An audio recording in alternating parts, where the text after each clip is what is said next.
Ladies and gentlemen, goblins and ghouls. Welcome to Turn Off the Century, The movie podcast exploring films from the turn of the millennium through the end of its first decade. I'm Robbie, and I'm joined by my fellow auteurs, Hunter and Sauce. Hang out as we revisit the spoofs, bangers, crimes, and chaos of an era we're still trying to understand. Today's movie, the 2004 classic, Man on Fire. He'll deliver more justice in a weekend than 10 years of your courts and tribunals. Just stay out of his way. I blinked. This is a charger. It's used by convicts to hide money and drugs. They stick it in their body, they tuck it up their rectum. You familiar with that? Hola, Daniel. Senor Greasy. Yeah, I got your family here. Your brother doesn't look too good. Yeah, Raina, she's what, about 8 months? Huh?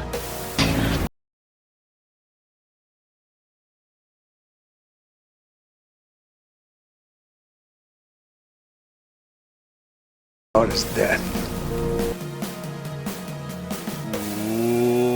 Welcome to Turn Off the Century. And before we get started, I have doused myself in gasoline in honor of this movie, and I am going to light myself on fire. Ooh, can I do it instead? All right. Okay. You guys were supposed to like stop me or like say my life is worth. No, I have a living. lighter. What up, Robbie? You like gasoline, Robbie? Yeah, you know what, man? All right. Hey, I guess this is the turn off the century. Welcome to the podcast. I'm Robbie. I'm here with Hunter, Hey. and I'm here with Sauce. All right. Okay. What is this character you're doing? I don't know. I can't do a Denzel impression, but I'm trying. I'm not as good as Godfrey. Oh, wow. I didn't know that's where that was. That's what you were trying. Okay. All right. Oh, you motherfuckers. Okay. All right. I try to imagine. I think Denzel would have been the best Joker. Ha ha.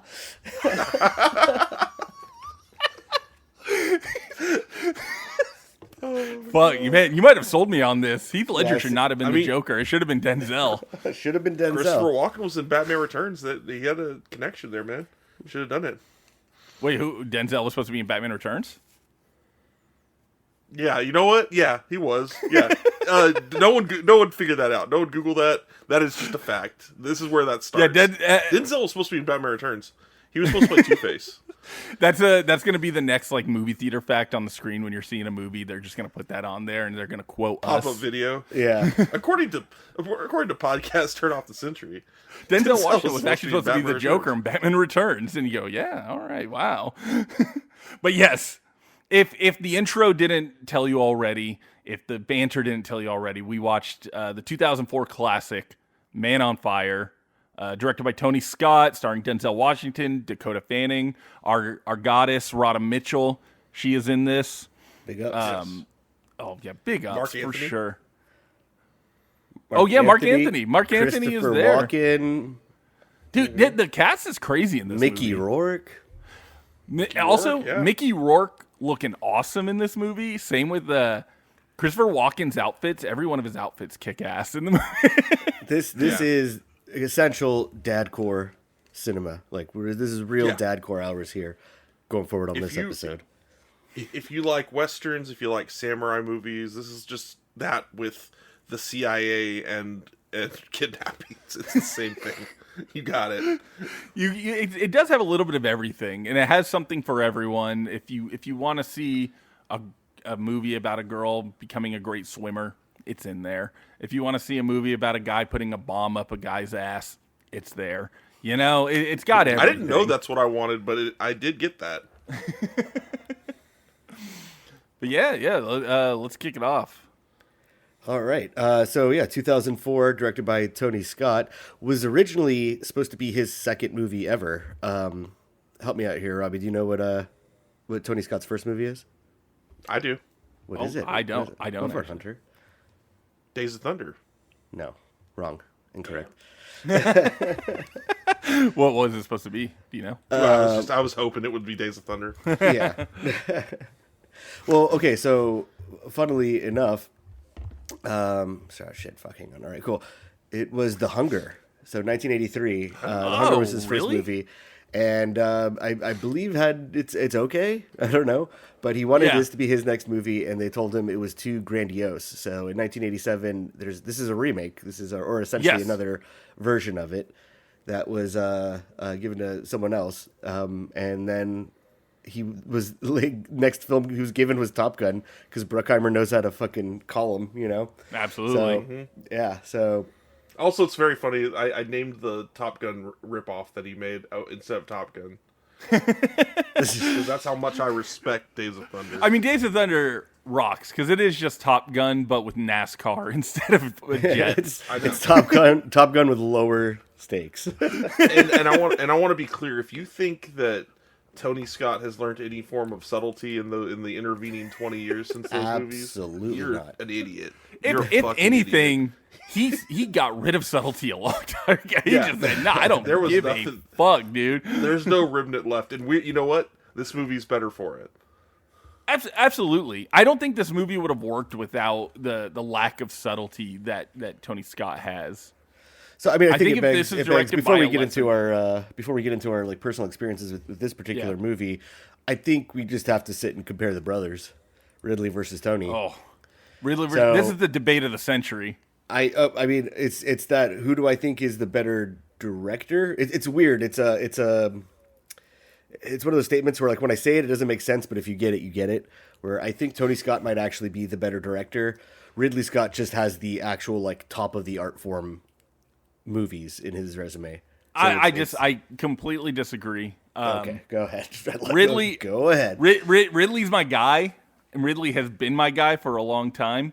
I think Tony Scott, I think he is too much style, and he doesn't know when to rein it in, and he doesn't know my when steak to too fucking... juicy, my lobster too buttery. Okay. Whereas Ridley Scott, My Man on Fire, 2.5 hours long. Dude, okay, thank you, Hunter. Because why was Man on Fire 2.5 hours long? I thought the same thing when I fired this up, but you know what? I'll be damned if it doesn't just breeze on by. Especially once It does. the act And one I say- break at 55 minutes in kicks off. Well, since both of you, since our three opinions are the only ones that matter, and you guys are tied, I have to Yeah. break the tie. You do have to break And the tie. Days of Thunder breaks it. Tony Scott's the greatest. He's the GOAT. It's over. Fuck Alien. We hate Alien fuck. in this household. Come What? Get out on. of here. What? Okay. Come Yeah, I'm on. sorry. Hunter, do you really not have like to Alien? now. Is that what No, I he heard? likes I love Alien. Alien rules. He- I like Ridley Scott a lot, actually. No, it's all seriousness. I get what you're saying, Sauce. I think we said it before. Like Ridley is kind of he has better top end movies. I think Tony has kind of always been the workmanlike guy. He's gonna get you a big. I think he's the brash riskier movie. guy, which results in like at times like a better payoff. I've know, always thought Tony Scott, I think, is like the dumber younger brother. You know, he's like I don't think he's a particularly deep guy. I think he's a very talented guy, but I No. don't think he's particularly deep about anything. I don't think he thinks about much. So I don't think he gave a fuck like who gave him what script. He was just like, yeah, fuck it, I'll work. Yeah. Which I I think, will say as this. an artist, that is, I think he has the instincts though to. I don't think you have to be deep. You have to be effective, and I think Absolutely, and he Tony is, Scott, and more often Tony than Scott Ridley, is a good director. I think Tony Scott more often than Ridley Scott is effective. He's in fact like he knows what he's actually Yeah. trying to say and really puts it out there. And But he Ridley doesn't kind Scott of made leave it two up. of my favorite movies of all time. Fair. Of Alien and Blade Runner. You know, so it's And The like Counselor.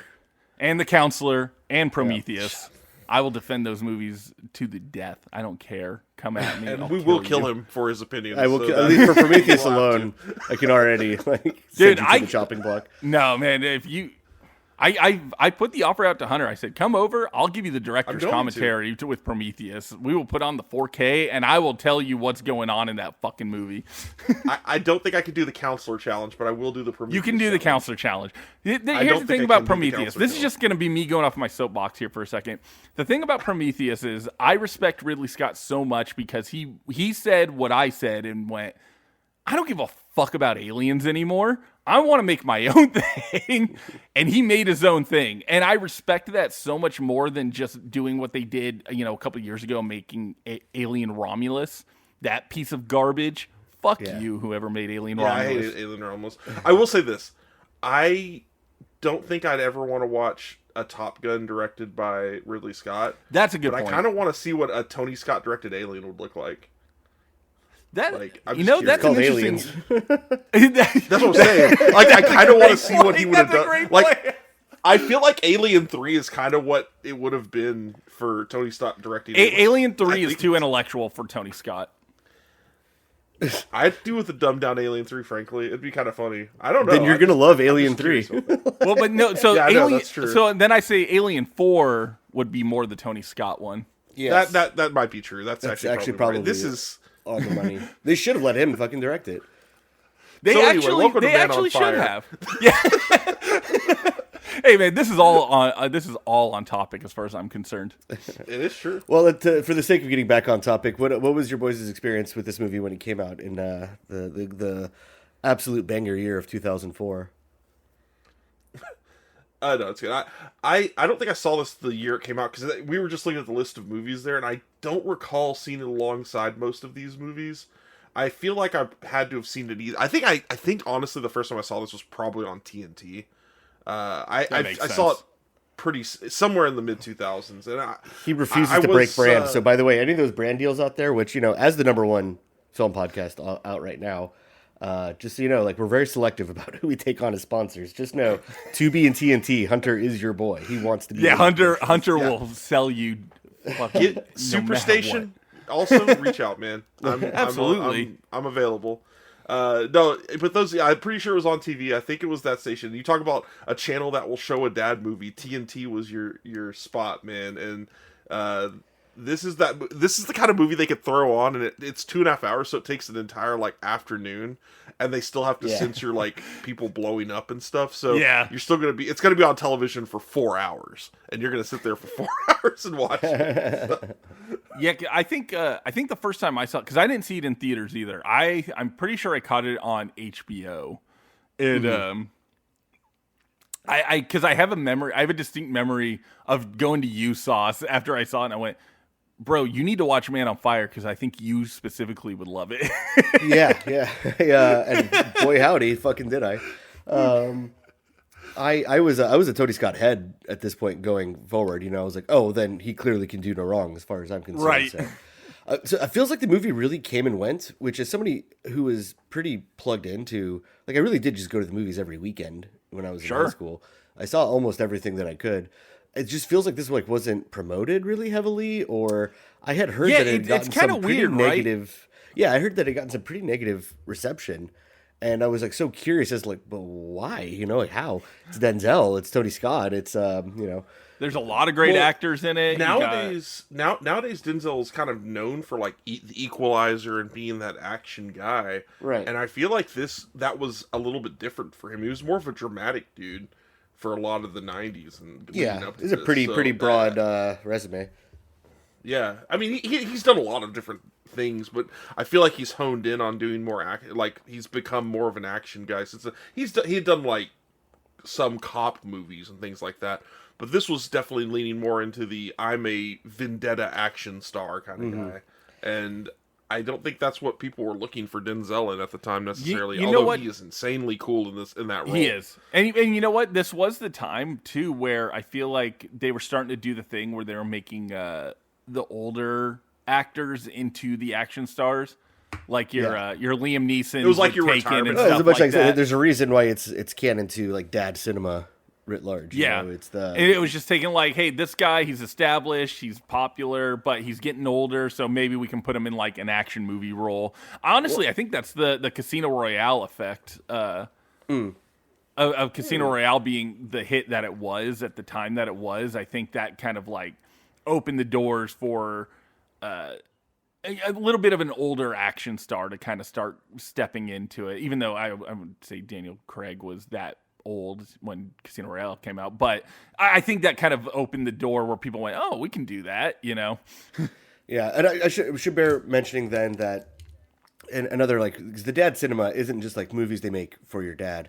I think it also is a class of actor. Something I brought up before. I think I've heard this opinion, and I'm just here to reinforce it.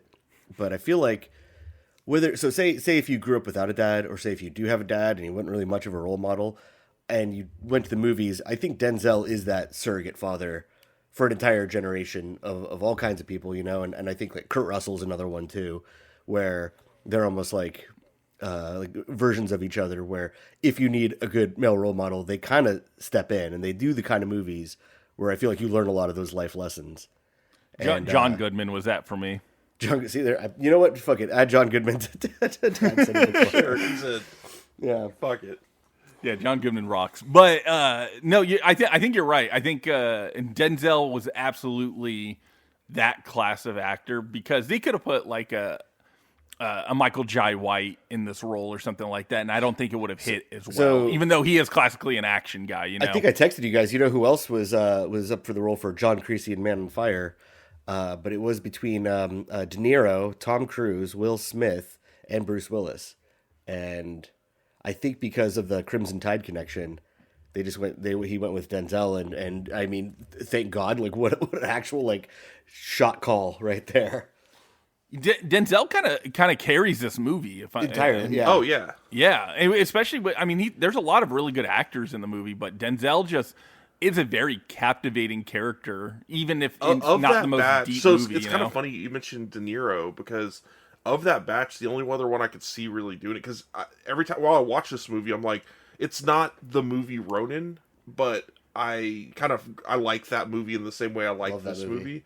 And I could see De Niro doing it, but he's the only one of that group that I could like. See, I was thinking Bruce Willis could actually probably work in this. Bruce Willis always kind of plays the put upon, action guy. Well, yeah, he had that in a whole trilogy of, you know what I mean, giant blockbusters. So that's why I feel like he would work in this. My problem is I don't know if I could see him hold a gun to his head and try to shoot himself and really buy it. But De Niro, I can see do that. I don't know. There's something. No, I think I definitely that's can see Will Smith do it. I don't know. That doesn't feel. Yeah. Like, but that's just because Will Smith is deeply suicidal. That goes to the. Do you guys want to just jump into what happens in this movie? Let's jump in. Yeah, let's go. Because I think, now that we've kind of talked about everything around, who knows, we could have burned 20 minutes of talking about one of the most famous and celebrated actors of the last 30 years. I will say, for a movie this long, this may be the easiest one to recap for a 2.5 hour movie, because it is a pretty simple plot. The plot is almost unnecessary at a certain point. Like, it's just get you from here to there. We're just trying to watch Denzel fucking off some fools, Yeah. But before we get that, so we open on this very stylized credit intro sequence where, I mean, this movie, I believe, entirely shot in Mexico City. What a nightmare. Like, I feel like this movie is just like, it plays into everyone's perceived prejudices, and then almost like detrimentally, I think when a lot of people think of Mexico or think of Mexico City, they're just remembering this movie to like an extremely negative point, where they're like, every 60 seconds 10 people are kidnapped and most of them are murdered before a deal is even struck. I wrote that down in my notes because I was laughing so hard, because I'm like, I really want to know the source on this of like, because it doesn't say Mexico either. It says in Latin America. Yeah. And I'm like, let's be real, they've also included Mexico into that. yeah, exactly. Yeah. And that made me laugh very much, because I'm like, oh man, they're really playing into that 2000s immigration fear, aren't they? Yeah, it's the be grateful you live in America.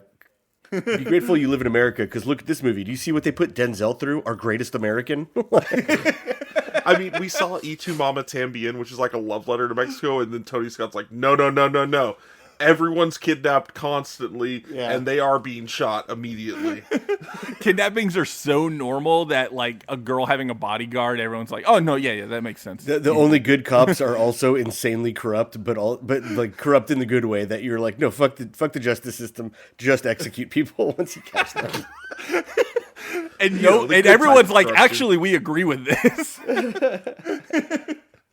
Well, but I will say, because I was a little afraid going into this movie that it was going to be much more of like a conservative fantasy film. And I honestly think it actually is, but it is, but it's not in the way of like what I would like a modern conservative fantasy film is now, which is so ingrained in the culture war.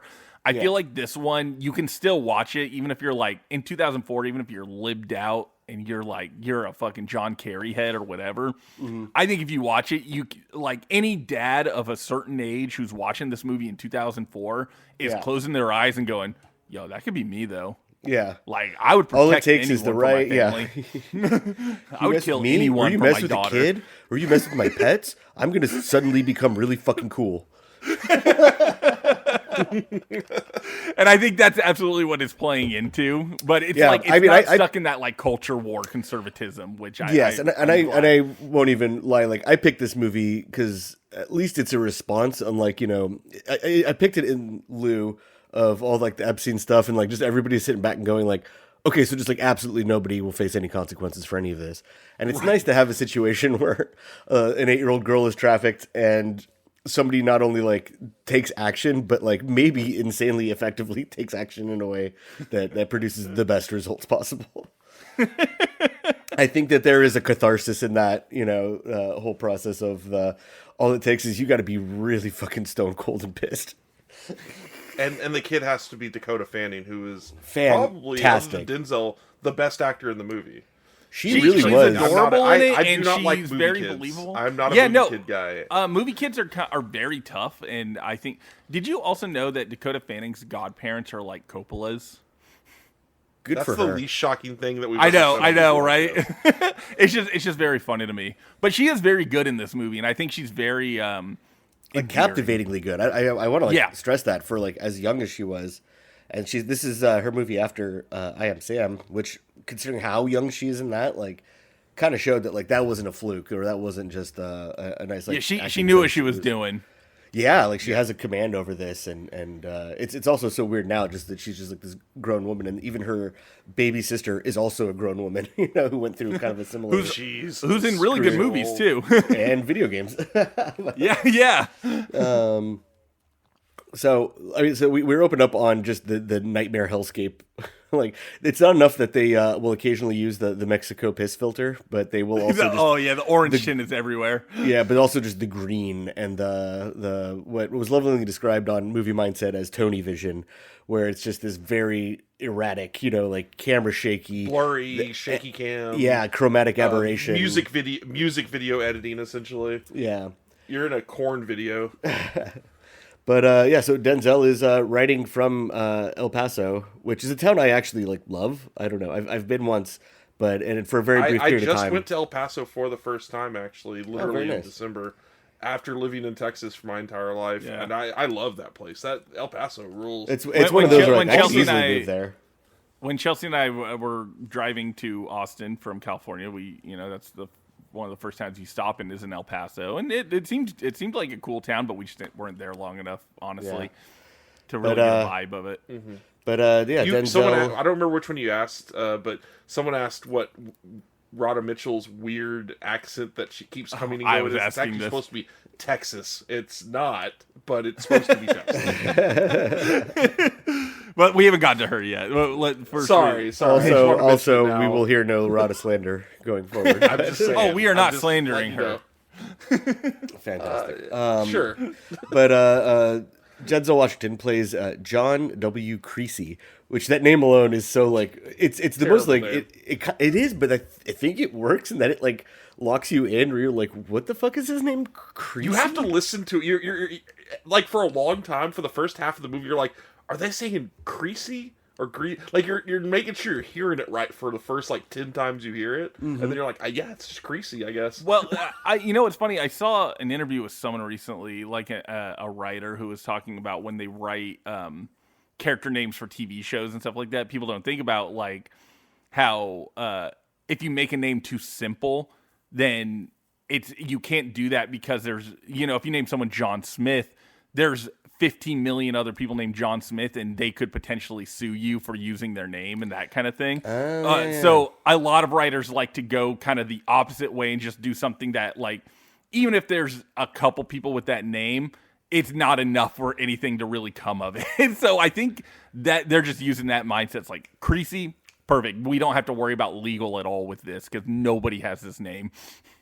Yeah, no, exactly. And I'm going to go ahead and assume that it's based on the novel, like it's the character of the Right. novel, But yeah, so I mean, he's It's in a bold move. I love when you take a conventionally attractive person and just make them a complete fucking train wreck. Like, he's got the grossest fucking beard.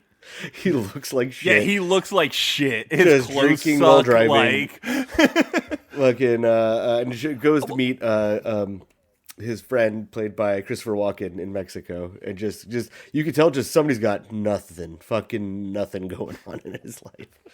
And I want to point out, Christopher Walken, I love every single outfit he wears in this movie. He looks like shit, too. It's great. Yeah. Like... He looks like shit in a way a rich guy who has no taste looks like shit. Exactly. From someone who I'm assuming is an ex-CIA guy, it's like the fact that he doesn't have the Panama hat on in Mexico is in and of itself a bold choice. Because there's one scene specifically where he it's like halfway through the movie where Walken shows up and he's wearing this like blue button-down shirt. And his gut is just protruding. He's full and grandpa I'm like, mode. Respect, my man. That's awesome. No, also, I want to point out... I don't care if I look like shit now. I have a wonderful Mexican wife, and this is my best friend, John Creasy. Also, I want to point out, oh, God! I like... the way Denzel uses the flask in this movie, because so many movies, whenever they use the flask, it's just a guy drinking straight out of it. Yeah. And I like that he uses it the right way, where it's just he's pouring it into his cup. Like, no, this is like, I need this shit. This is going to get me through the day. I don't know how many alcoholics you guys have been friends with aside from me, but I hate Jack Daniels, but what a perfect like alcoholic's drink of choice. A million %. The shittiest whiskey that he keeps, he's not drinking a good whiskey. Not even. It's no, the best thing. It's available. The term often being plastic brown.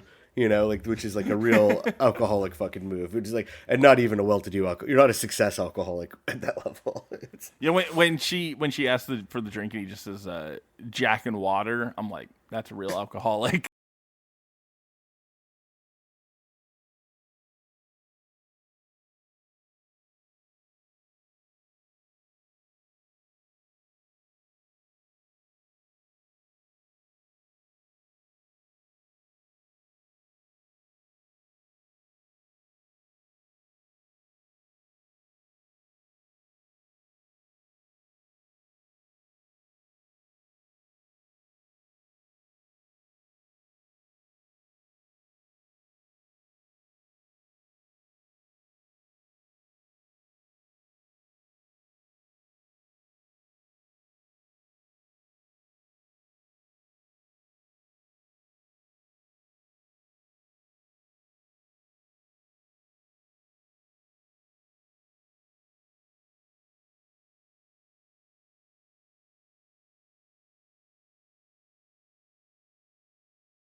And you know he only added the water to not look alcoholic. Well, it opens up the flavors of the Jack Daniels, so correct, yeah. which he truly cares about. Yeah.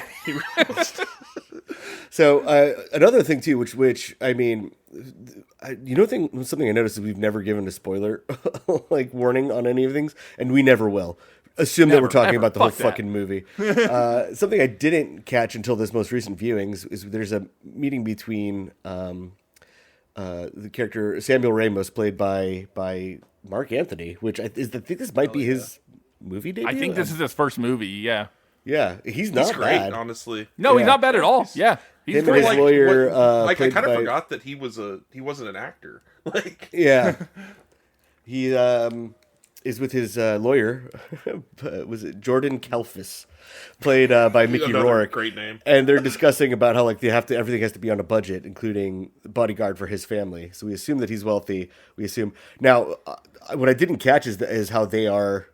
I think they're low key planning what's about to happen, and you don't know that. Yeah, 100%. They're playing it as they're in dire straits and they're about to be a little desperate, so they need somebody to do this job. Like, how do you pay somebody this little money to do this dangerous of a job? And then, so just to move on from that, though, Chris Walken does set him up with a job where he's like, hey, you're just going to be bodyguarding a family. Some guys, like, his family owns an auto manufacturing factory, you know, and he goes to meet and he tells him, he's like, just keep the fucking, you know, you've got a pretty decent resume, just keep the drinking, you know, like, keep it quiet. And even Mark Anthony tells him, he's like, just do not bring up that shit around my wife then.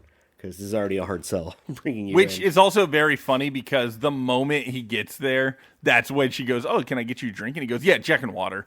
Yeah, Like, which I immediately. think this is a save the cat moment because it proves that at the end of the day he's honest to a fault. You know, like he's Right, He he's doesn't not even gonna want hide this it. job. Yeah. He does not want this job. He's already telling her like straight up, like, yeah, I'm gonna go ahead and drink Jack and water at fucking 1 PM while I'm interviewing you about looking after your 8-year-old daughter. Also, I just want to point out one more thing because any scene where there's food in this movie, there's a lot of licking fingers. Yeah. Yes. That's, Everyone's licking especially Christopher fingers in Walken. this movie. actor's delight. It was just kind of grossing me out, so I had to point it out. So he then, as a part of the interview, they have to see that he even gets along with. So, by the way, we're also introduced to Rada, Queen Rada herself, Queen Rada. playing his the wife, and she does like she likes him because he's American, and he's like you're American too. Like there's an instant like trust.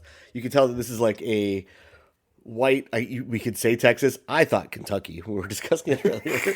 Just the Well, her whitest, accent comes out blondest every more fifth accurate. word, so yeah, the You whitest, would be blondest correct. woman you've ever met in your life, being like, "Oh, for fuck's sake, thank God, another American would be nice to have." Yeah, around." a racist Mexican wife was like, God, yes, finally.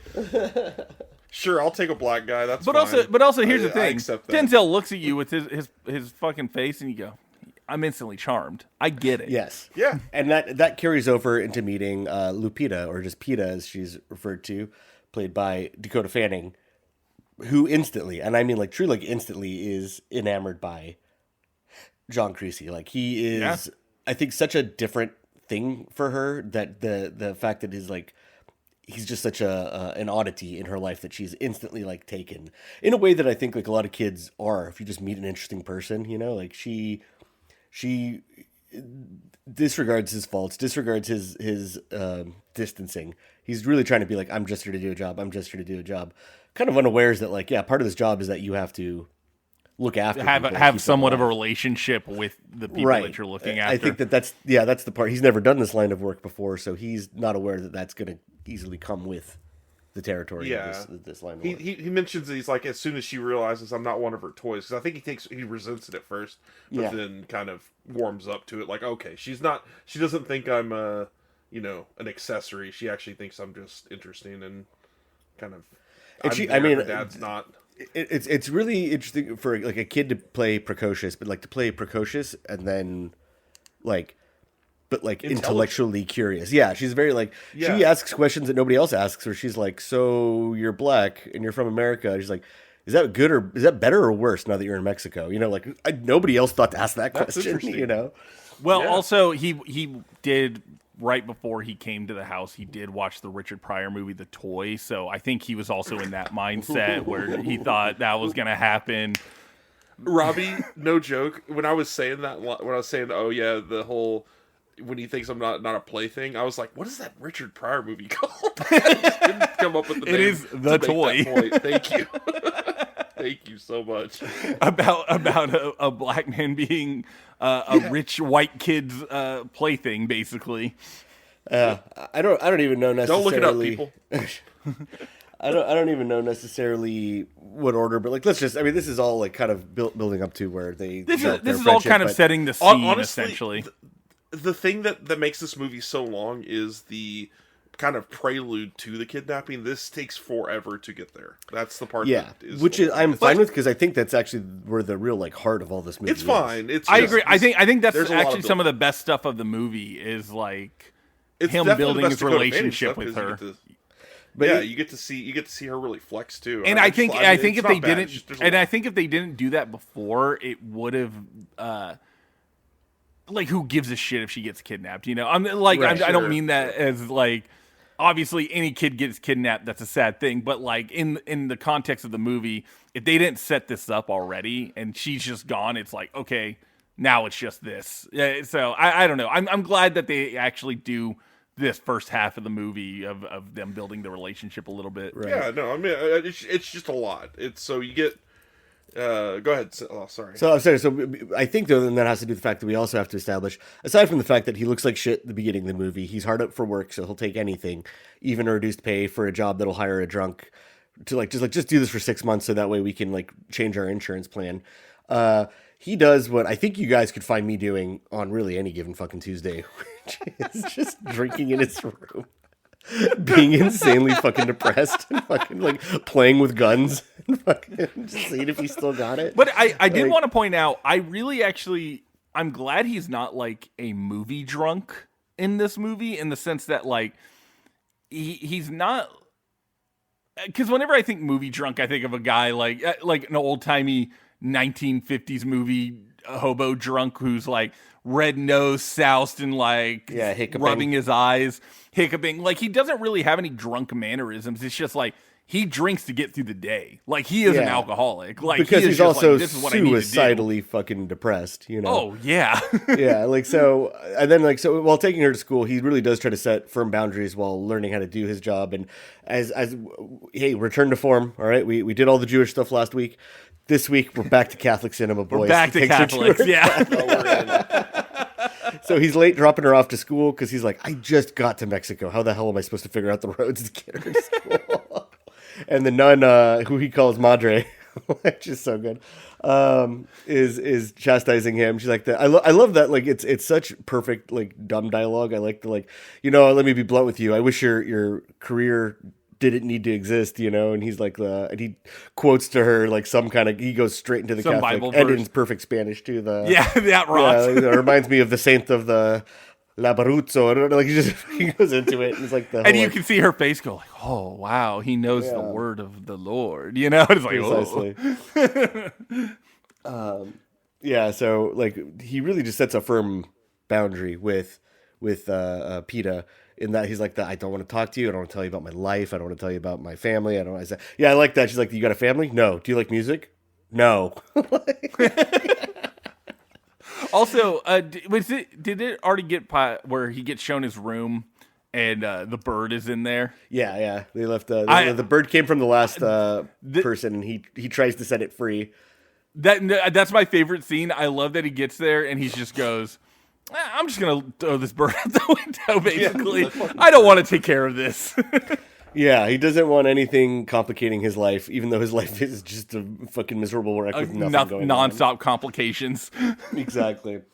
And I like that. It's even... So this next night, he's doing his same old, I'm just going to be a drunk wreck in my bedroom, which... Thank you for giving us an accurate representation. Finally, like for those of us who engage in that, you're like, am I fucking weird? Am I the only person? And then you do that, and you're like, oh, thank God. At least I'm like Denzel Washington, and I'm as tall as him, and I look just like him. Precisely. Yeah, he does Flight later, where he plays a drunk pilot, and you're just like, he's good at this. He's just good at this guy. But man, what a fucking piece of shit! Like in this people's house, and he's about to blow his own brains out in their house, in the room they've given him, in the job they've given him, in the opportunity. And he's like, "Fuck it, I don't care if this 8-year-old walks in on me doing this, and tries to blow his brains out." Honestly, I don't think he was gonna kill himself. I think he was doing it just to feel alive. He just wanted to remind himself that he's still living. I think he was gonna kill himself. I think he's gonna kill himself. I guess. I don't know. Whatever you say. So the bullet misfires. And he calls up Christopher Walken, and I think he does he asks him, right? Like, do you think God will forgive us? And he's like, yeah, you just, much like the Catholic ethos of this movie, don't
that shit is for your priest to decide. Like, don't think about it. And I don't know how much like I actually like reliably believe in this line that kind of carries the theme of the movie, but it's that bullets are good because bullets always tell the truth. And I guess we're supposed to assume that he's not supposed to die, no matter how much he wants to die. They say that The bullet decides he's not supposed to die. I can't remember who that quote, because I believe that is a quote, but they say the quote like it's the most meaningful quote of all time. Of like the bullet always tells the truth. And it is that thing where you sit there and when you first hear it, you go, yeah, that sounds kind of deep. And then you go, wait, what the fuck does that mean? No, that's the best. That's the most Tony Scott thing in this movie, and that's what I love about it. Yeah. It's not deep at all, but it's played as deep the whole It movie. sounds kind of deep when you first hear it, and you go, oh. It's a banger line, and Tony Scott heard it once, was like, that fucking rules. And someone asked him, like, what does that mean, Tony? And he's like, you're fired. That's what don't ever ask that question. Get the fuck out of here. Don't ask me what a thing means. What it means is it sounds fucking cool, bud. You know who? You know what else always tells the truth? The fucking director. So get off my set. Yeah. Get out of here.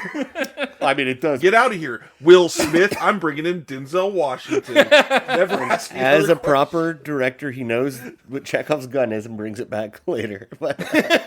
And the best storytellers make Chekhov's gun a quite literal gun. So Chekhov's arsenal, Chekhov's RPG.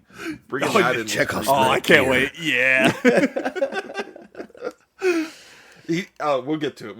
Okay, so sorry, because we got to build up the friendship that happens between Creasy and so Dakota Fanning. Lupita is in a swim class, but she sucks. She just can't do it. And she's close to good. Yeah, he's like, what's the highest you've ranked? She's like, never higher than third. So he's like, okay, so yeah, maybe you are actually really bad at this. You know? Yeah, maybe you are ass actually. He's like, have you thought about trying and like winning? I don't know. So I mean, he's given this lease on life though, where it's the fact that like, okay, I'm clearly not supposed to die, so I'm just gonna give this little precocious girl who is completely enamored by me, completely just like. Even in her little, she names her teddy bear Creasy Bear, you know, without even getting to this like very point cute. Yet. She writes it in her journal over and over again, which I guess I believe Dakota Fanning did actually handwrite that entire journal, like as a part of her own character work. Which again, for like an 8-year-old, yeah, that's pretty advanced. Fantastic. You know, writing I love my Creasy Bear, I love my Creasy Bear, I love my Creasy Bear, but he decides to help her with swimming, and I even like the starter pistol. I'm like oh yeah, guns are going to be a big part of this movie. Yeah, that yeah. even the recreation is still like led by a gun, you know. And I like this whole scene. So the parents have to go away to Detroit to work on some sort of deal, and he's left alone with her as her general caretaker. And I like that she asks him inappropriate questions. She's like, "What's a concubine?" He's like, They're like, you know what? Do your homework. It's like a wife.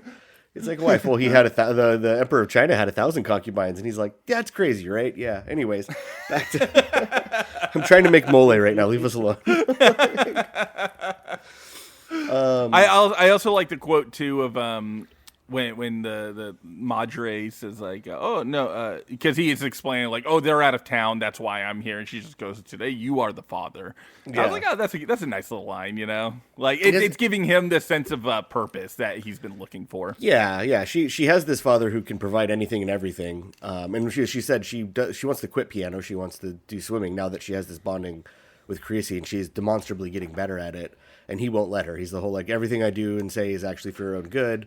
So she is like lacking in a father figure role in her life, but she's also like low-key, I think, like in love with Creasy. Which kids are like? Well, I don't think I've ever had a babysitter I didn't want to marry. They get attached. You know, it's very easy to get. And when you're a kid, it's when you see someone who's so outside of your world and is an interesting person, and either in the way they look or the way they act, like, yeah, you become a little enamored and you become a little almost obsessed. And you can tell that she doesn't really spend her time. You never see her with another kid, so she is mostly around adults, which probably lends into why she's so like articulate and so like well spoken. And then I think the fact that it's like, yeah, but then the person she finally has a person who isn't blood related to her that she gets to spend all of her time with. Which just like, you know, instantly becomes that like, oh, cool. Like I could have any kind of dynamic relationship with you, you know? And it's right. It's a much more intriguing, I think, proposition, and almost like it freeing for her, to actually like just give him the benefit of the doubt. She's not seen enough like of the horrors of the world to hold any of his past against him. And again, for him, it gives him that sense of purpose that he's been looking for, because you can tell he's just been kind of drifting wildly, not really knowing what he's doing. Yeah. And So to have this like little girl that relies on him so much, it gives him this sense of like, oh, hey, maybe life is worth living. He's finding his purpose again. And he even I don't like music. He goes to a little stand and starts buying Linda Ronstadt CDs, which excellent choice. Hell yeah. I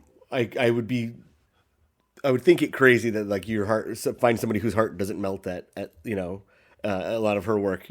So he really starts kind of giving himself to this. And then probably my favorite part of this movie is him training her on the diving board. I agree. He tells her that, the gunshot is what's scaring you. The gunshot is what the loud sound of it makes you flinch, and that causes your start time to be off. And he's like, this board is your prison. This is you're in jail. You're locked up. You can't move. You are frozen here. The gunshot actually sets you.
And this is what makes Tony Scott a good director. Even if he's not a deep thinker or a deep director, he knows how to create themes and ideas in the movies. And the gunshot being the main theme of the movie, and the fact that the gunshot is what kicks everything off. I think that shows Tony Scott knows what he's doing as a storyteller. And he's literally teaching her the lesson he just learned himself, is that the gunshot sets you free. And it did. It has finally set him free, and they use it together, much like you said in the actual swim meet where she wins. Then you are her father now. You're the one now teaching her the lessons she needs to navigate through life. But much like her father's meticulous plan for her life, it's very important that she go and see this piano teacher. There's no getting out of it. You have to go see this piano teacher, and it starts kind of setting up red flags. You're like, what the hell? And I mean, holy shit. So he drops her off at this lesson. He's what seems like a normal, peaceful day. They got her a dog. He's watching over the dog. The car that was following them, that he writes the license plate number down, and she instinctively does the same. She's that tuned into him that she knows that this will be important later. But that car comes back around, and a shootout ensues, where she comes out and he puts it together in milliseconds that oh, this is an abduction attempt on this 8-year-old girl, where he proceeds to murder 2 cops in broad daylight and then get absolutely fucking rinsed. Oh no, that's my favorite shit, dude. Is when he. But But also, again, the gunshot narrative. What the moment he fires the gun in the air, or am I jumping ahead? No, this is. I'm talking about the kidnapping. Yeah, This is the actual kidnapping. Well, because beforehand there was the whole scenes where Rhoda Mitchell, as the mom, kind of wanted to like travel with him, right? Right. I think she just kind of wanted to be like, because they had been having disputes, and she's like, well, then we have to get rid of him if he can't get along with her. Right. Yeah, that's right. But but in this scene with the attempted kidnapping, again, it's like you set up the gunshots, firing in the air, signaling when for her to go. He basically does that to her. He fires the gun in the air, which she oh, I have to act now. Yeah, which again, is like, good I remember that storytelling. being the preview, kind of like one of the preview moments. You'd always you'd see the Denzel holding the gun up in the air, straight up, just shooting. That was such a cool. It just looked. It cool, looks awesome, and then he gets fucking shot, and that's my favorite. Wrecked. I love it. It goes right through him. Doesn't fucking flinch. Yeah, adrenaline Like, is as hell high yeah. as humanly possible. Yeah, and she almost has a slight chance maybe to get away, but she sees that he's fucking wrecked and can't leave him behind. So she runs up to him and he's begging her to run, and she's saying, it doesn't matter. Like, I'm not going to get away, as they snatch her ass up and leave him for dead at a crime scene in broad daylight with murdered police officers right next to him. Maybe the most fucked anyone's ever been. Ever. Oh yeah, and also added in Mexico City.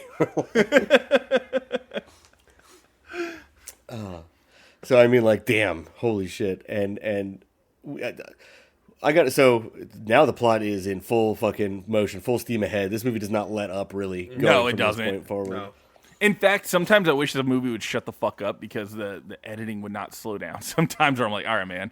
Like, You know, I gotta say, I was much just more throws charitable in this viewing because I know that it's done. It's cued. It's not for its own sake of existing. It's cued in. Sure. Like much like I said, the other podcast that called it Tony Vision. You know, like it's there to like really reflect someone's mental state, which is just like delirium. Again, I kind of just wish there was a moment where like we could just sit in something a little bit longer because I feel like cuts are happening every 3 seconds, and I'm just like, Yeah, I have no idea how much that's coverage. part of the era.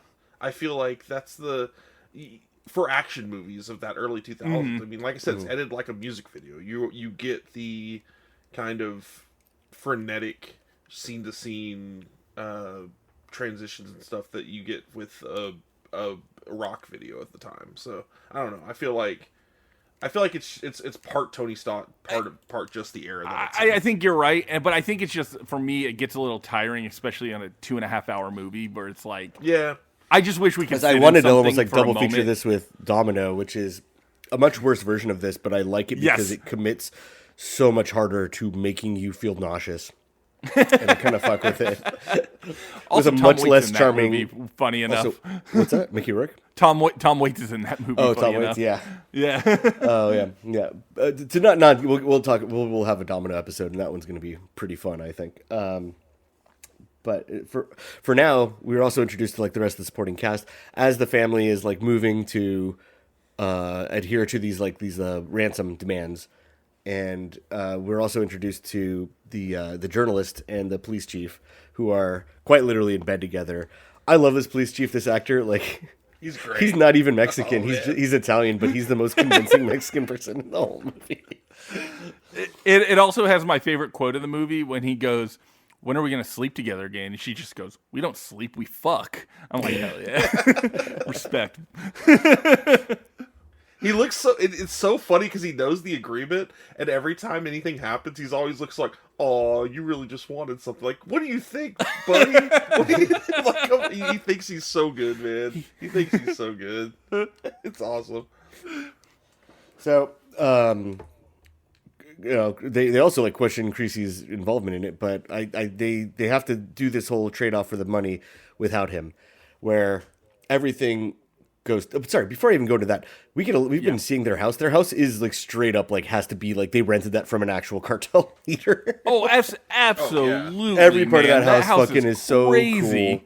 cool. Like I could never live there because I would just I guess feel in danger. But it's so funny how like just absolutely fucking gaudy it is. Like it's gaudy in the way that only a house from the 2000s can be. You know, right? Yeah, the deeply Catholic. I love that they have like an entire room that is like a church, like that with pews and everything dedicated. Again, you want to talk about fuck subtlety? That is the yes, that is fuck subtlety with Guadalupe in there and everything. Like in the whole, just it's fantastic. And then we see the police have like set up like their like base, or they're like, the kidnapper said don't involve the police at all, and they're like, oh yeah, if shut the fuck up. Like they're just like absolutely, they're like, yeah, we're here unofficially on this shit. So like they set up the deal, and I love how just absolutely like not capable either of the parents are, both Rada and Mark Anthony.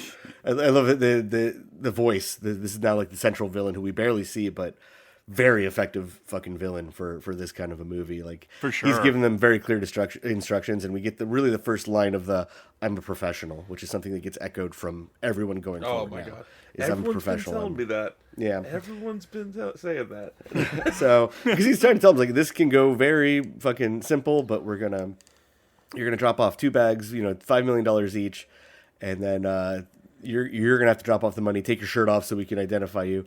After he drops off the money, everything goes fucking tits up. Like just absolutely like a robbery on top of another robbery, trying to steal this ransom money right out from underneath them. And yeah, I also like when Denzel's in the hospital and they're showing him the pictures of the potential suspects and all that kind of stuff. And you could see him like kind of keeping what he knows kind of close to his chest. Like he's not sure if he can trust them, Mm-hmm. Yeah, because he's already been kind of you betrayed in Mexico. Recognizes like 3 of the faces. It's funny. This movie does become a reverse Operation Gladio, where they're like, well, we can't do a lot of this stuff, but like, if we just don't stop him, like he's gonna take care of a lot of our problems for us. Yeah, because they move him out of the hospital into some like, just shitty apartment where he's like not only dealing with the fact that so also the deal goes tits up, so they call him and go like, yeah, sorry, the girl's dead, you fucked it up, and we are now led to believe that Lupita has been killed for this massive fuck up, and you get to see Rada Mitchell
Get out!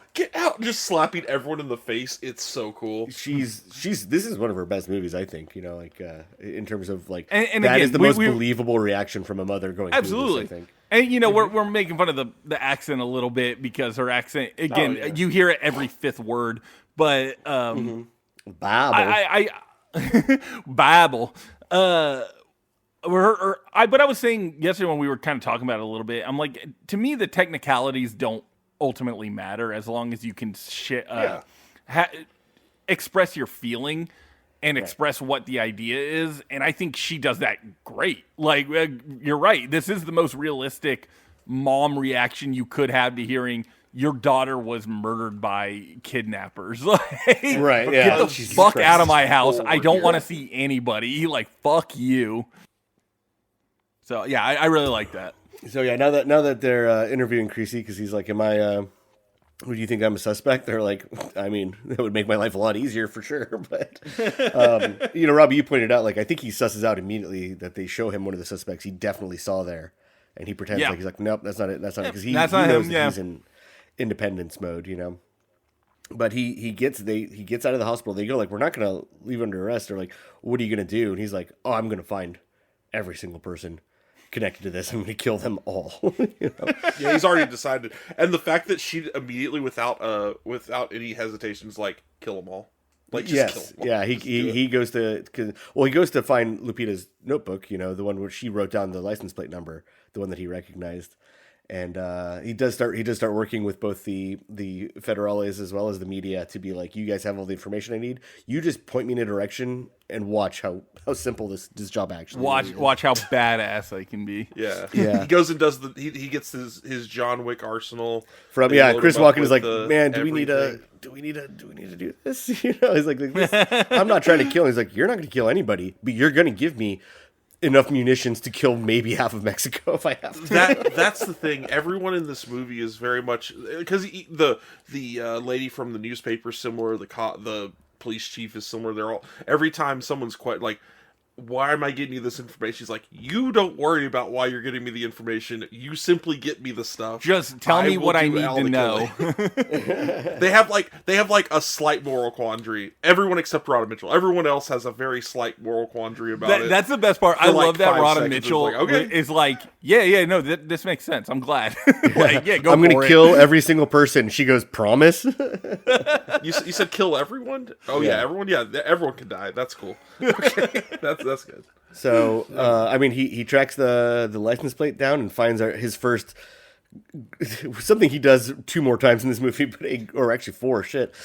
Gruesome fucking torture scene. I mean, he wastes no time kidnapping this guy who's like telling him, he's like, by the way, I am a cop. Like, you are fucked, and he's like, I'm fucked. Man, we got to talk. So That's funny coming from a guy whose fingers are getting cut off right now. yeah. Also, I think in this scene, this is where they play "Hey Mickey" in Spanish, and I thought that was very inspiring. Oh yeah, and another thing so like, Dude, Tony. they play Oyo Como Va. That ruled Yeah, too. Yeah. Some of Mickey, and then like so they're just like going through the fucking hits. Like they're like, no, you're gonna dwell in this. And I like that he shows him. He takes the cigarette lighter out, and he's like, to cauterize the fingers he's about to cut off. He's like, you will not like bleed out or pass out from this. He's like, you are gonna be painfully aware of all this shit, and like, you know, cuts his ear. Gets the next bit of information he's gonna need is that they are part of very funny English to Spanish. Like I imagine, as someone who's probably a native Spanish speaker, like watching this movie, going like, so you don't understand, they're a brotherhood called La Hermandad. I'm like, they're a brotherhood called the Brotherhood, but in Spanish. Yeah. Oh man! But I mean, this scene I think is like where like if you aren't totally sold on where this movie's going from this scene alone, and also like this is where that like retributive like you as the viewer are like yeah, somebody, if you hurt fucking kids, Denzel should tie you up in a car, cut your fingers off, cut your ear, destroy you. yeah, Badass. and this is where I think we get yet another version of Creasy. Like before, we've seen him like upset, disheveled. We've seen him go into dad mode, but we haven't seen. This is who he really is. This is who he's running from, and he finally found. It's a message they woke up the old me. You know what I mean? It's a later quote, I think, but Christopher Walken, he's like, it's one of the corniest quotes. It's the best line in the movie. Another It's finger licking moment. Yeah, He's like, yeah, his art is death.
his art is death, and he's about to paint his masterpiece. Yeah, so That's it. Badass. Yeah. And then What he, a like, suspended badass just around line. him. no, yeah. So fuck you, Hunter. That line is actually fucking gold. It's Yeah, that gold line- on the No, it's page. gold. Kicks ass. I'm not saying the line isn't badass. I'm saying it's another. It's a little corny. It's the fuck subtlety line. It's Well, corny, if but, I like, may in this if I movie may it works. quote Sauce here, style is substance, and Yes, that's that's fair. what this movie is. Like, That's fair.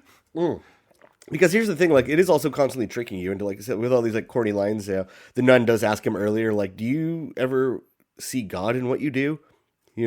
And now, yeah, it's we're not just seeing God, we're seeing the Old Testament God, and that's what he's like putting out right now as he's cutting off this guy's fingers, getting all this information. He's under the assumption of like the pain will stop if you give me what I want, and then he's like, oh no, like I got what I needed out of you, like. yeah, Goodbye. you're done. Sorry, pal. Not only then pops him, but pushes the car off a cliff onto like an a soccer elementary field. school soccer thing. Youth soccer. Hell Oh, that's yeah. crazy. Like it's not enough. It's not enough to just like, well, I killed one of the people responsible, one of the people there, but just to ruin it, just permanently traumatize an entire just schoolyard. fuck Mexico up too. Fuck it. Hey man, you got to see it. You got to learn one day that sometimes cars are going to fly off of cliffs and blow up with drug dealers inside of them. Especially if you're in Murderers and 2004 ransom movie takers. Mexico, like, whew. Prime fucking propaganda. You don't want to live anywhere else than America. It's not safe. But again, I think what makes this movie work is that, like, while it is your conservative fantasy, I think making the movie about a cute white girl getting kidnapped by the cartel, like, I think even like your lived out uncle is gonna watch and be like, I mean, this is cool. Like, Okay, to be fair, they shouldn't have done that. Then they fucked with Denzel. right. Have done that either. I think so- that's awesome. So he gives them these details to go investigate this nightclub, which I also low-key just fucking love this Oh scene. my God, 'cause this it's This is so my chaotic. favorite. I wrote down in my notes a rare variant bandana Denzel. Like, Oh, dressed like a giant 8th grader. It's so good. oh my god, his outfit rocks so fucking hard. This is where I start taking notes on the fact that if either side, the cops or the actual kidnappers, wanted to stop this man, he has been the only black man in this movie the entire movie, and he is wandering around murdering people in broad daylight. And they were like, we don't know what to do with this guy. We don't know where to find him. This is crazy. Yeah. So, I mean, he masterfully, like, not only like he bribes his way in, immediately takes the guy at gunpoint, finds the operation where they're like, we're left to assume essentially like holding the girls, which is above a nightclub. Yeah. Which, yeah, definitely smart, very subtle. Nobody will catch on. But I like that he takes a woman hostage. He takes this initial security guard hostage, and then some random white guy, some random Chewbacca looking motherfucker. New Jersey. well, before, But he also 'cause this kills has the my- guard this ha- right in front of him just to let him know, like, now you know how serious I am. But Just before that, shotgun this to scene the has gut. one of my favorite, like, little dumb action movie tropes of when they're in the club and you're firing guns and people just Yeah. think, oh, this is part of the club. And like, still dancing. They just cheer louder every time that he's firing a shotgun in the air. I just thought that was so awesome. He that- sets the whole place on fire and they still cheer. They're like, yeah. They we literally hate are this like, well, I place." guess the Clubs party's just in rule. the streets now. Yeah. But I don't know. I love that. Yeah, he takes the main guy hostage who gives him, like, the bank card and essentially all the more information. Gives him the he's gonna need pin, now. all that kind of stuff. Well, This, I and love this it is too. how, like, the movie from here on out is essentially here's the small clue that leads to the next small clue, and here's the next encounter. It's a fun little, like, this is where you just get the fun little chain of Him violence. just fucking wrecking fools, yeah. Yeah, and I it's mean, like, awesome. he does. He's like, you're making me nervous, man. He's like literally blindfolding him with a gun to his forehead, like telling him to leave. Well, I like too when he's like, oh, you're from America? It's like, oh, me too. It's like, yeah, I'm from New Jersey. Oh, hey, me too, man. Like, I love that he's being like friendly with him. I think it's awesome. Yeah, before gut shotting him, leaving him to die. The worst way to shoot a guy too. Yeah, and then he's If about to Reservoir kill Dogs the, taught us anything. Yeah, he's about to kill a woman, the woman who's also responsible for this, and like also another thing too, another detail he drops is that like they're paid $200 a week to like house trafficked women. Like, jeez, $200 to share He between looks- them. He looks so pissed at how little the amount is. Even in 2004, that's not a lot of money. No. No, I wonder how far it'll stretch in Mexico City, but it's like I think even there, like yeah, man, like it's a living. Like they're the stork that's a record player in Flintstones. Like it's a living. But yeah, so he burns the he burns the nightclub down. Awesome. Takes the woman under because she's like, "Oh, I have the girl you're looking for." He's like, "You have the girl I'm looking for?" And no, but it is another girl. It's which just, proves that another they're all- girl, yeah. Yeah, and he gives her to the reporter and the we're led to believe corrupt, Special Investigations Unit Federale, and now he knows like that the guy told him like your next target is essentially like maybe the most well guarded guy in the country. They're like, you have an easier job kidnapping the president than taking him hostage, and then he's like, yeah, okay. Shut the fuck up. Do you think I give a shit, man? Yeah. I mean, just for the sake of the movie, he's just on a fucking warpath now, and like, yeah, I think we have that. We've mentioned the scene with Christopher Walken doing the whole like, yeah, he's about to paint his masterpiece. Like you gave him a reason to live again, and then you took it away. So he's gonna make sure everyone else dies instead. But I do want to say, weirdly enough, with this movie, it actually shoots Mexico very well. I think Mexico looks very pretty in this movie. I was gonna mention the cars in this and like the setting is really cool. Like you get to see some of the coolest cars driving around like a really picturesque little city. Like it's great. Yeah, it's again funny for this movie, which just paints Mexico as a fucking hellscape. But Oh, like, the country is fine. It's the people that we're afraid of. like very 2004 attitude. Yeah. So moving along, we get to where he's now planning this assault on this other federale who you were led to believe like, yeah, he was also like in on it. So like the cops are in on it, the kidnappers are in on it, and now we're about to get real fucking scary with this shit. This so is where I love that he we breaks get into this. Chekhov's RPG. Yeah, so we saw that Christopher Walken got him several, it looked like, rocket launchers. Yeah. Yeah, And- dude, this rules. I love that he has to break It's into... like if Lee Harvey Oswald was cool as fuck. And again, the funniest part about this whole movie is that, like, yeah, they're having such a hard time finding. He is literally in the middle of the day shooting rockets at cars, like, and then walking through the street. He does, like in any other movie that happens, and the person is like, "Well, now it's time to escape," and he's like, "Well, now it's time to walk in broad." I gotta daylight walk and in start slow shooting at a motion." car." wearing the cheapest H&M suit you've ever seen. But sorry, before awesome. even that, because he breaks into this elderly couple's like apartment to get a God, that was vantage point. And I love how they're like, like, hey man, I don't know, did you ever think about like God or like maybe like forgiveness is actually the thing? And he's like, forgiveness is between man and God. I am only here to set up the arrangement. Cold, just fucking Hell yeah, cold. that's a line. cold ass line. Yeah, like goddamn, nobody does it like Denzel. Jesus. No, Denzel's the man. He's the fucking master of this shit. So then, yes, he not only leads a one-man assault on a fucking small army, like a car barricade, or what is it, a motorcade, Motorcade, yeah. Okay, yeah. just dispatches them fucking easily, just absolutely unflinching. Not complete even opposite doesn't of even what he break got a rid. fucking sweat, man. No. No, you again, can my tell, so favorite when he- part. My favorite part about the RPG scene too is that like they almost shoot it like it's a normal sniper rifle scene in any like World War II movie or something. Yeah. But it's just with a big rocket launcher, and I think that's so cool. Shit is just exploding. People are losing their minds. He immediately takes control of the situation, takes over the car, and I like that we see in the next torture scene. This is torture scene number 3, by the way. Is this the bomb up the ass? Yeah, so he's got Hell this. yeah. This is probably the this- most iconic scene. Yeah, I mean, this is like the scene of the movie almost.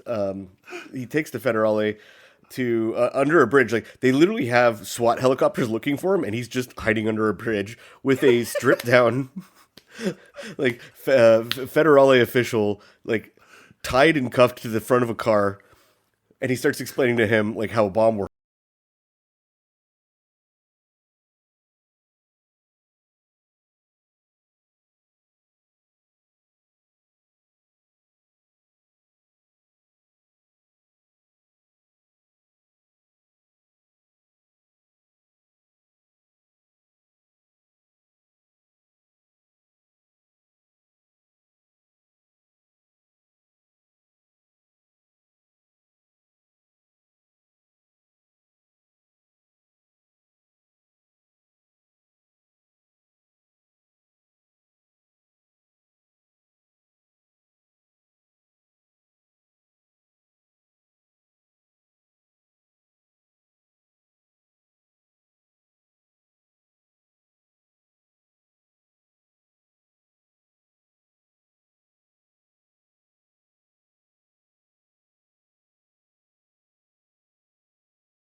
you know, and he's like, telling him, This is what they use to hide drugs up their ass in prison. Yeah. This is C4. This is a pin detonator. Yeah. Together, you Now have C4 you up your can ass. piece this together, right? Like, Figure this out. I know it's a complex puzzle, a tapestry we're weaving here, but and so He's I mean, on like, full Saw mode. yeah, he also puts on a second watch. He's like, this is a pager watch. It's a watch capable of sending pages, much like the one located right up your ass. so cool. And So this movie, this is fucking where cool. like I think the Tony vision and I think the like all of the effort he puts in kind of pays off the most. Is that Yes. we've also noticed with a lot of the subtitles on the screen, they're not just like located centrally at the bottom. I've They always are been a fan of this. whipping across the screen, and this is something that now has been aped off of this A several million times. billion times, yeah. The John Wick movies do them in the same vein too, you know. So it's like you know that they're all kind of cribbing it from the same Yeah. source. But I love that he tells them it's like you have 5 minutes, and then before this bomb goes off in your ass, and they initially just waste the first minute in like disbelief, you know, like telling him like he's like no, I don't fucking believe you. Hey, listen, I'm a professional, and then all the other people he's tortured before.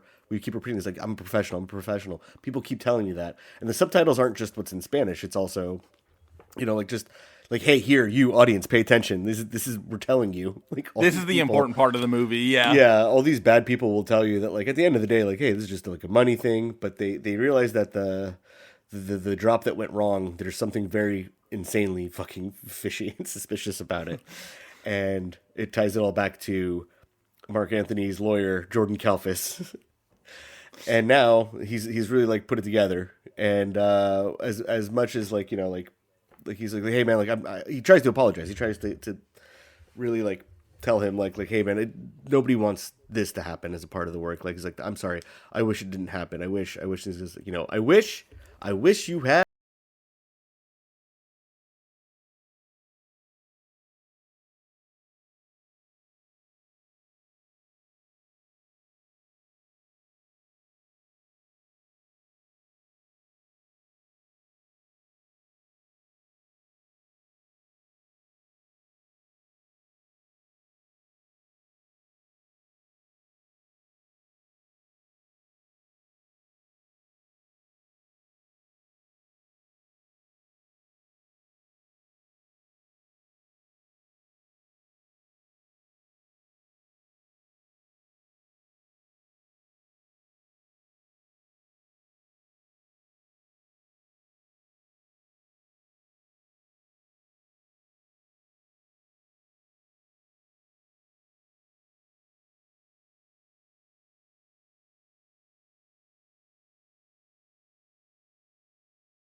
Coldest fucking line. Also, while he's saying that, you're watching the time count down on the screen, Yeah. Yes.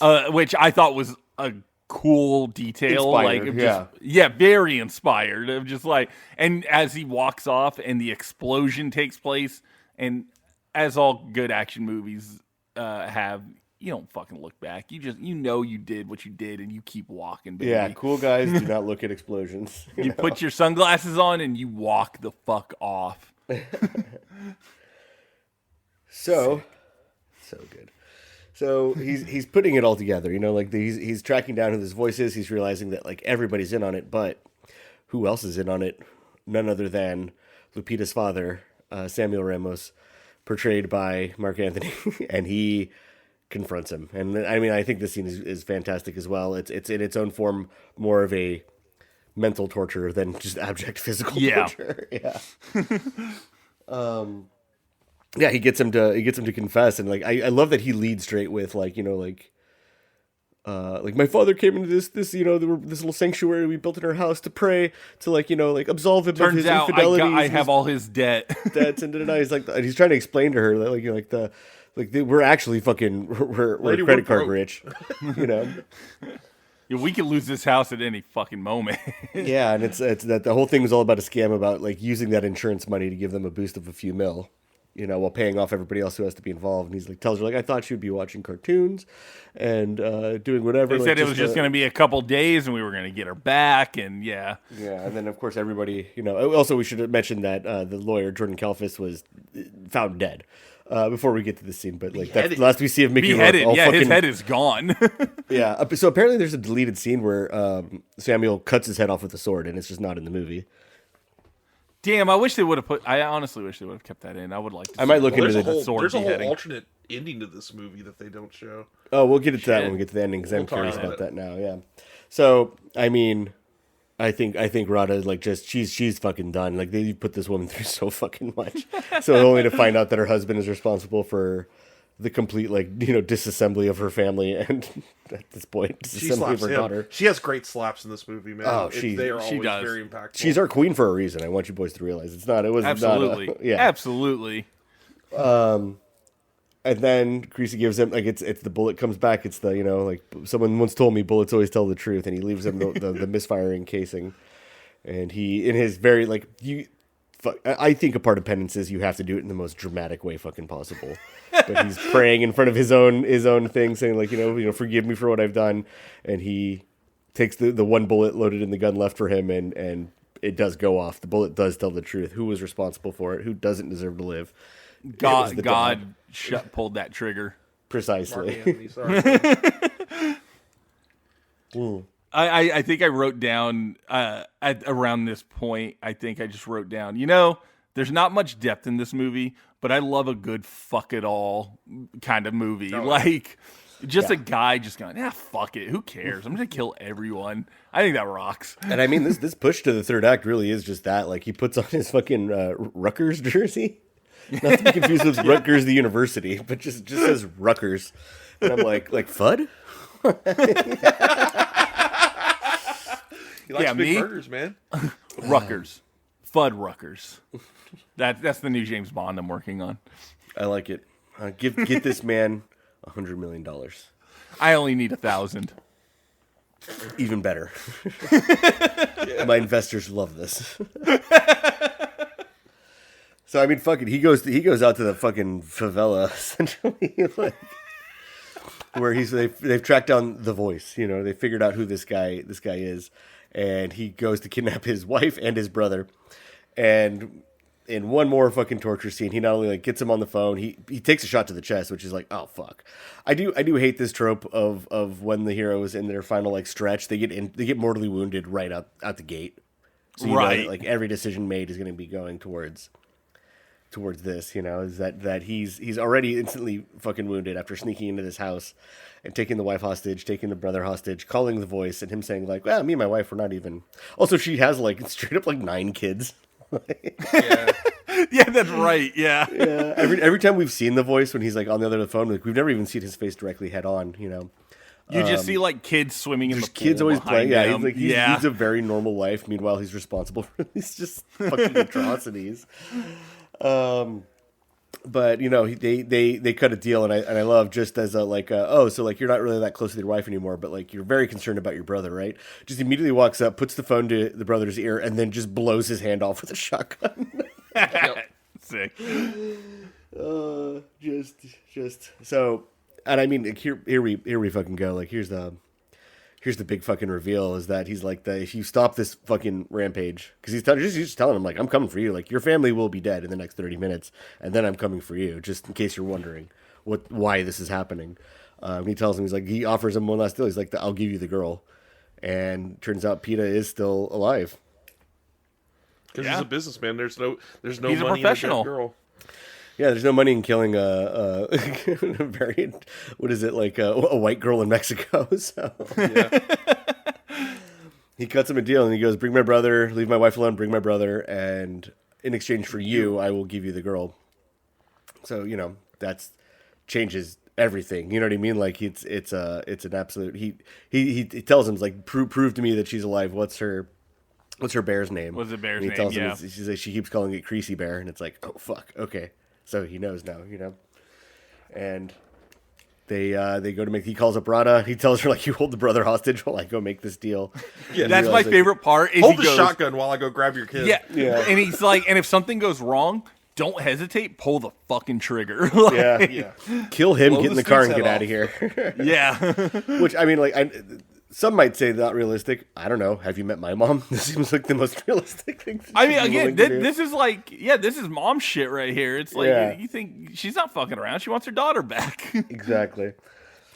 That's why she's been so cool with Denzel just murking everyone. Yeah. And then so they sign off on it. They made good on their fucking deal, and they cut Lupita loose. They get one last exchange, where she sees that he wasn't just like a hired bodyguard. Like he did all of this. He's the reason she's safe now is because he went through all of this to bring her back. And there's a great I really actually do like the line when he just goes, "All right, you got to go back home," and she goes, "Well, where are you going?" He's like, "I'm going back home too." And I'm like, damn, down to Blue Bayou, like the song. Yeah, we talked like about. Damn, man, all right. But I think it also kind of keeps going back to the conversations with the nun, where it's the have you ever seen God and what you do, and what is his final act in this whole path of vengeance is but to sacrifice himself. Yeah, I wrote Jesus, Denzel in this movie is Christ-like. He doesn't need the money. He just needs blood, and that's all he needs. He's immovable, but at the same time, he's like So he trades himself, and I love this movie flashes between this either like Nine Inch Nails sounding like hard industrial to like Mexican versions of English classic songs. Yeah, awesome. And then also just that like I feel like aren't these songs not from Gladiator? Did he not just be like, hey, my brother made Gladiator, that means I can use these? It's Harry Gregson Williams did the music, right? What's that? Harry Gregson Williams did the music. I believe. Which I also noticed a lot of like almost like outright like he reused some of this stuff in Metal Gear Solid 4. Metal Gear Solid, yeah. So it's like I'm like, oh shit, okay. Well, honestly though, I bet Kojima was like, hey, remember how you did that really sick and tight shit in Man on Fire? Can you do it here? Yeah, do it again, but make it somehow even sadder.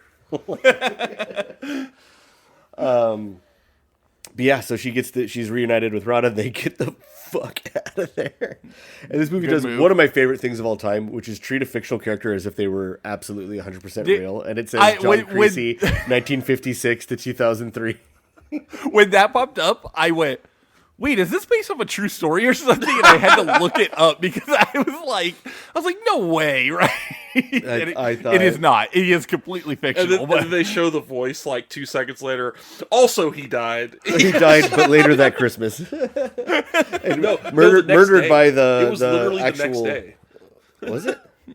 Yeah. It was the next day. That's something we kind of left out, but essentially the cops had bugged the house. Right. They were just using him. They were essentially using Denzel like, hey, let him do what he's gonna do. Don't interrupt this.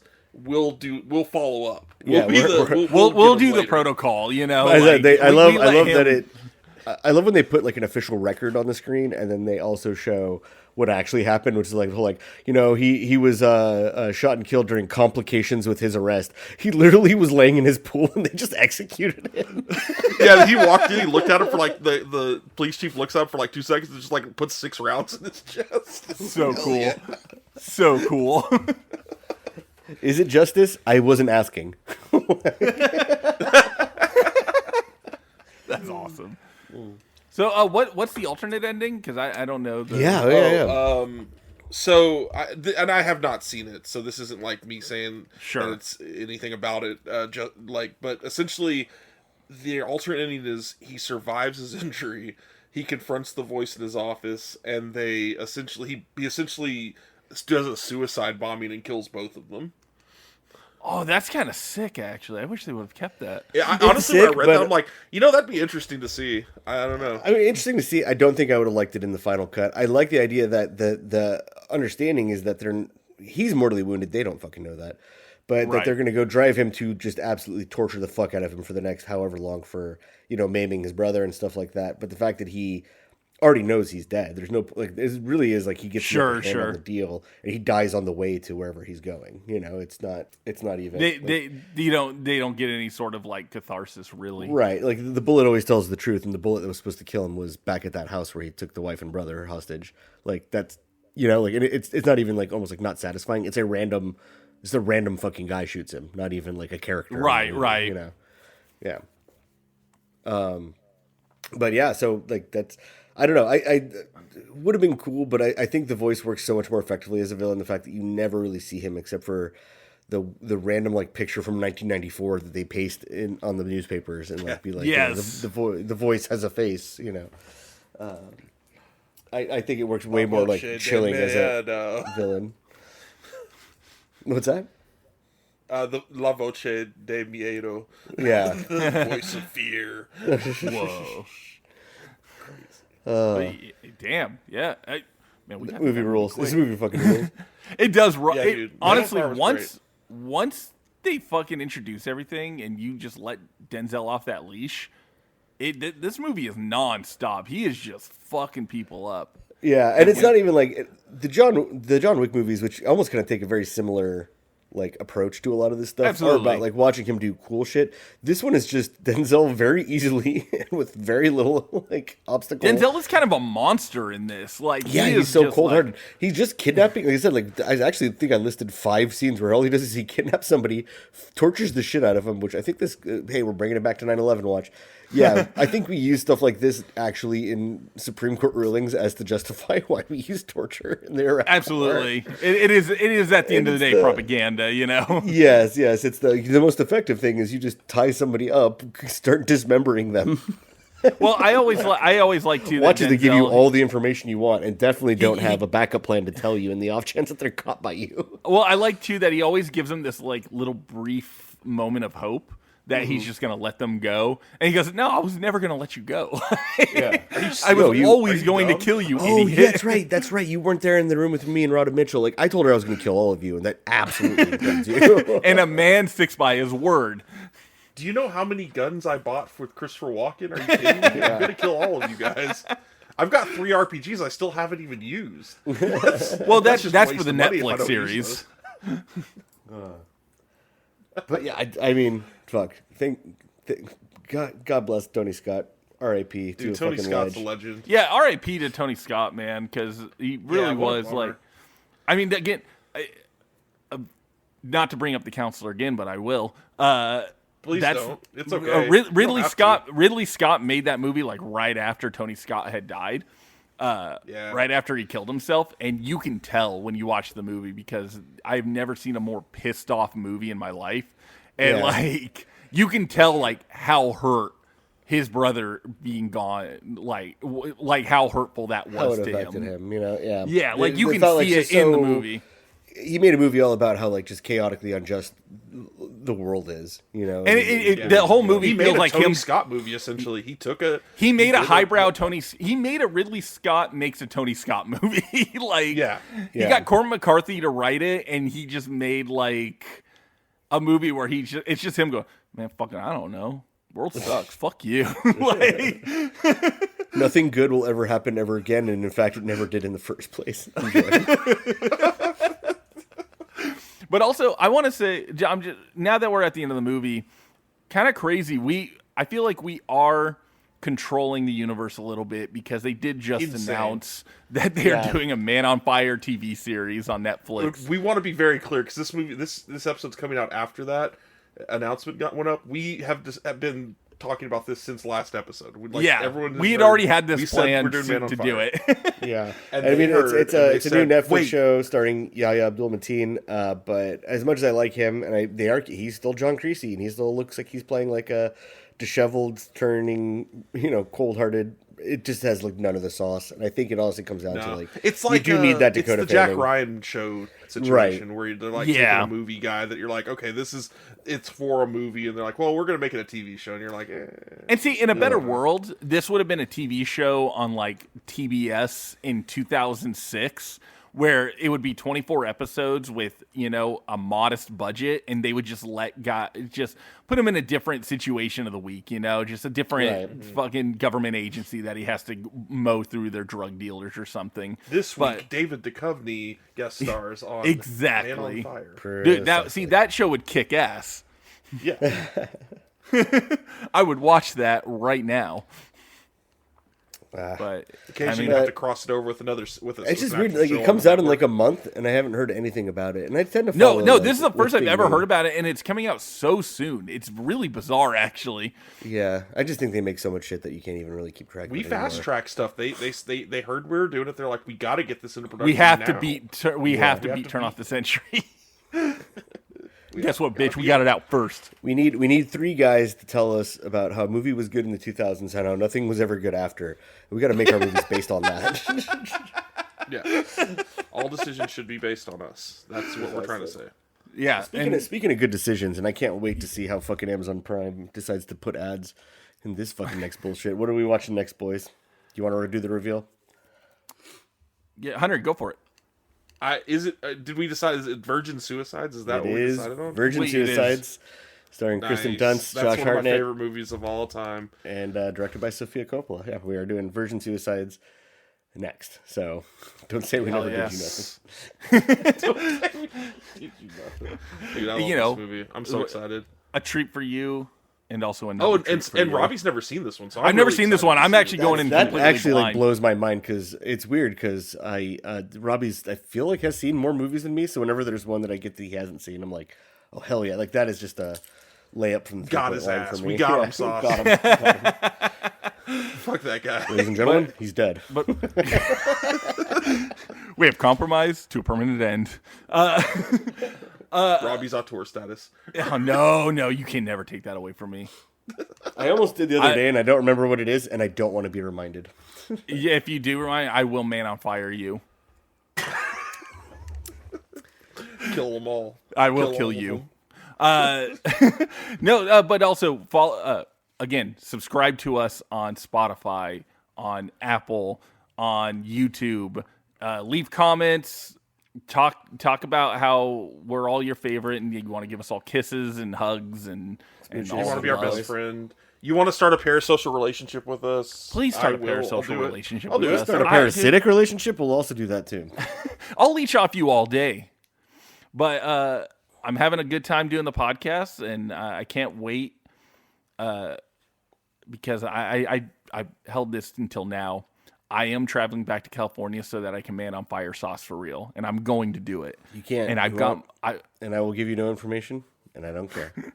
I've got Kill my gun. Sauce. Kill I've Sauce got all. my gasoline, and I'm gonna light you on fire. And He's gonna like it when you stick something up his butt, though.